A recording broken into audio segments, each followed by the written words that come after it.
Comment upon the composition of blood and the mechanism of blood coagulation. तो composition of blood, first heading है composition of blood. क्या होता है? Blood move करता है, इसलिए इसे मोबाइल कनेक्टिव टिश्यू कहते हैं। ब्लड दो चीज़ों से मिलकर कंपोस्ट होता है, जो कि प्लाज्मा और फॉर्म सेल्स या फॉर्म एलिमेंट्स भी कहते हैं, जो आरबीसी, डब्ल्यूबीसी एंड प्लेटलेट्स से मिलकर बनता है। ब्लड एल्कलाइन नेचर का होता है, इसका पीएच 7.36 से 7.41 होता है। नॉर्मल एडल्ट्स में ब्लड टोटल क्वांटिटी 6 लीटर होती है।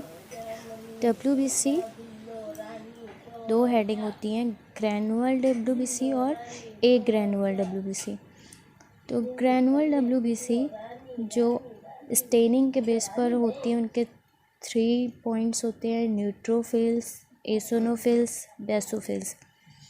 न्यूट्रोफिल्स में 4 से ज़्यादा न्यूक्लियस लोब्स होते हैं, एसोनोफिल्स में 2 लोब्स न्यूक्लियस होते हैं और बेसोफिल्स में 3 लोब्स न्यूक्लियस होते हैं। एक ग्रैनुअल डब्ल्यूबीसी के दो मेन पॉइंट है, monocytes and lymphocytes. Eosinophils anti allergic properties होती हैं। WBC plus eosin acid stain एरो रेड कलर का होता है granule. Basophil WBC plus methylene से जब रिएक्शन होती है तो ब्लू कलर होता है।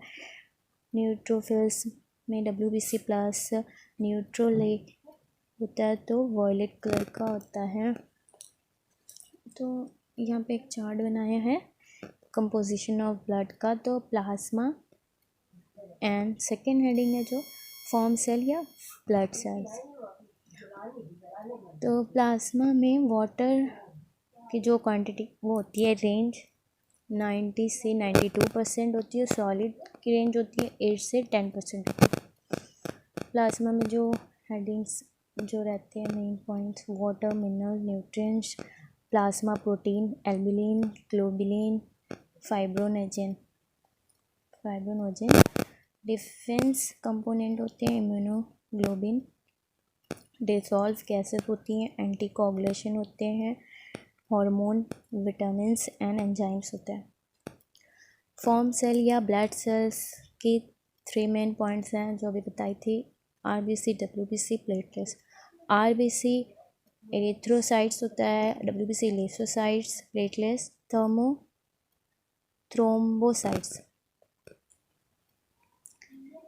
इसकी ये रेंज है, और आरबीसी की मेल में इतनी 5 मिलियन होती है और एडल्ट में फीमेल में 4.5।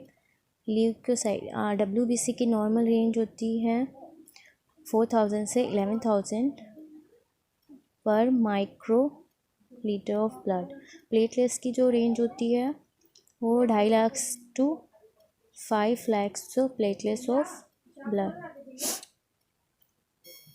Composition of plasma pale cream colour fluid होता है। प्लाज्मा में organic and inorganic substance include होते हैं।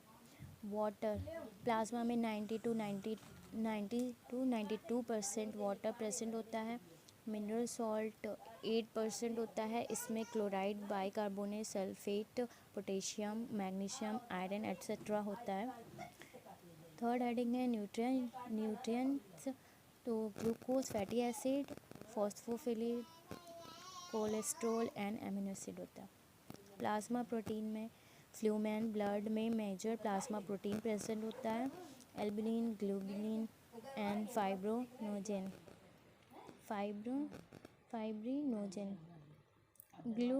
ग्लोबुलिन में क्या होता है, यह इम्यूनिटी प्रोवाइड करता है और किसी भी तरह से इन्फेक्शन से हमारी बॉडी को प्रोटेक्ट करता है। अब जो हमारा मेन पॉइंट है, मेन हेडिंग है मैकेनिज्म ऑफ ब्लड कोagulation, जो बहुत ही पूछा जाता है क्वेश्चन इसका। क्या होता है mechanism of blood coagulation? Mechanism of blood coagulation में हेमोस्टेटिस भी कहते हैं। हेमोस्टेटिस क्या होता है? हमारी बॉडी में जब किसी भी प्रकार की इंजरी हो जाती है तो ब्लड निकलने लगता है। उस ब्लड को रोकने के प्रोसेस या मैकेनिज्म को हीमोस्टैसिस कहते हैं। कोagulation को क्लॉटिंग भी कहते हैं। वह प्रोसेस जिसके द्वारा ब्लड लिक्विड फॉर्म से चेंज होकर जेल में परिवर्तन हो जाता है, जिसे ब्लड क्लॉट बनता है। इस प्रोसेस को ब्लड कोagulation कहते हैं।